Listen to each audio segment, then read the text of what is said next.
అందరికీ వందనాలు. ఈ వీడియోని మీ క్రిస్టియన్ ఫ్రెండ్స్కి షేర్ చేయండి. ఈరోజు మీకు ఆది కాండం గురించి చెప్పాలి అనుకుంటున్నాను. ఆది అనే మాటకు అర్థం ప్రారంభము అని, కాండము అనే మాటకు అర్థం భాగము అని.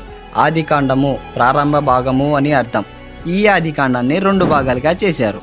మొదటి భాగంలో మొదటి అధ్యాయం నుండి 11వ అధ్యాయం వరకు 4 సంఘటనల గురించి చెప్పబడతాయి.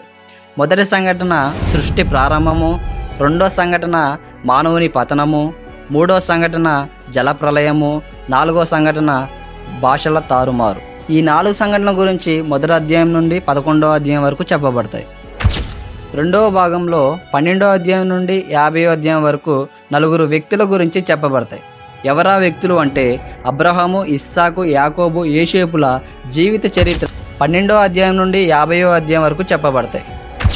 ఈ పుస్తకాన్ని రాసిన వ్యక్తి మోషే గారు. క్రీస్తు పూర్వం 1400 నుంచి 1450 ఈ కాలంలో ఈ పుస్తకాన్ని రాశారు. ఆమేన్.